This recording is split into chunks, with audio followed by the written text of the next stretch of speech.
Monseigneur Dieudonné Mbaye Tchakani, bonjour. Bonjour. Ça fait beaucoup d'années que vous êtes en justice au nom de la 31e CPC. À ce jour, où est-ce que vous en êtes? Heureusement que depuis le mois de mars, le Conseil d'État a tranché. En fait, nous avons reçu du ministre de la Justice depuis le 19 mai 2020 le dernier arrêté qui régit la 31e communauté et qui nous reconnaît comme représentant légal au Kasaï oriental. Cela s'entend, le Kasaï oriental, le Sankuru et l'Omami. Dans un comité avec le représentant légal du Kasaï occidental, qui prend le Kasaï central et le Kasaï, mais qui a aussi des attributions sur Kinshasa et le Grand Katanga, où nous nous partageons, parce que le Kasaï oriental va jusqu'à Kanyama. Mais cet arrêté a été attaqué par l'autre équipe qui occupait les bureaux. Le Conseil d'État, en matière d'annulation d'arrêté, a rendu un arrêt en premier et dernier ressort qui nous reconnaît comme représentant légal. Comme le Conseil d'État vient de vous reconnaître comme représentant légal de la 31e CPC, à quand la récupération du flambeau? Je crois que cette reconnaissance redonne le flambeau. Il y aura seulement quelques actes pour pouvoir accomplir l'installation dans les installations de la communauté. Alors, un peu de patience. Je pense que dans un avenir très proche, tout sera réglé, comme c'est déjà le cas à Kananga. Pour toute la province du Kasaï oriental, le Sankuru et la Lomami, que vous gérez comme relégal de la 30e CPC, vous avez combien de paroisses au total de la communauté? Dans l'ensemble, pour les trois provinces administratives, on peut avoisiner 200 de paroisses, approximativement 235 paroisses, mais c'est un état des lieux qu'il faut actualiser. Sur les 200 de paroisses, combien vous sont favoris? C'est difficile à dire aujourd'hui. Je crois que les choses ne fonctionnent pas de cette manière-là, parce que la communauté a une structuration différente de la logique statistique normale.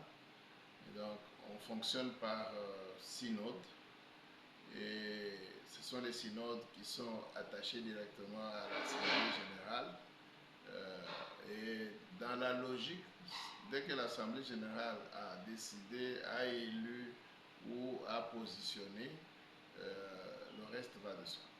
Au cas où le camp, Mais sinon, en général, nous avons la majorité et c'est connu. au cas où le camp de pasteur Tibert Tibemba Chimpaka s'opposait à libérer la gestion, qu'adviendra-t-il? Ce n'est pas son bien. Nous sommes tous des croyants, nous sommes tous des pasteurs, nous sommes tous des serviteurs.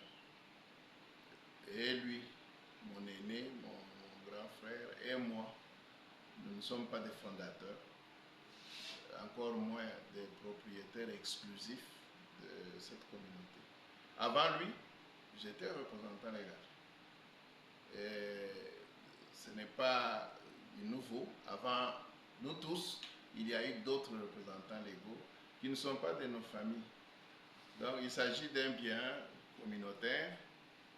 Je ne vois pas pourquoi il resterait là sans droit ni reconnaissance légale. Quel message vous lancez à tous les pasteurs de la communauté presbytérienne et à tous les fidèles? Le message est clair, je le dis et je le répète. Primo, nous appelons tout le monde à privilégier les intérêts de la communauté, qui est le corps du Christ l'église pour laquelle le Seigneur a payé le plus fort.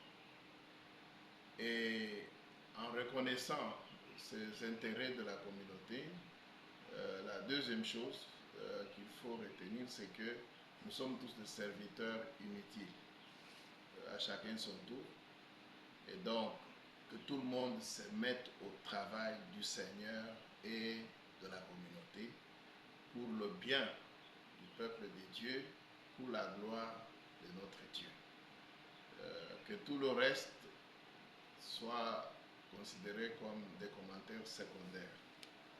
Et dans cet esprit-là, nous invitons tout le monde à s'adhérer à nous, à s'attacher à nous, à venir avec nous dans la nouvelle dynamique, la nouvelle philosophie que nous voulons impacter pour la croissance, la grandeur, la renaissance et je dirais même la gloire, la deuxième gloire de cette communauté qui a fait la pluie et le beau temps. Il ne faut pas oublier que nous sommes la première église du Kasaï en général. L'église catholique est venue après les presbytériens sur la terre du Kasaï. Et donc, cette fierté-là, il faut la retrouver. Et tout le monde sait que notre jeunesse a été consacrée à cette communauté et que nous avons réalisé de grandes choses.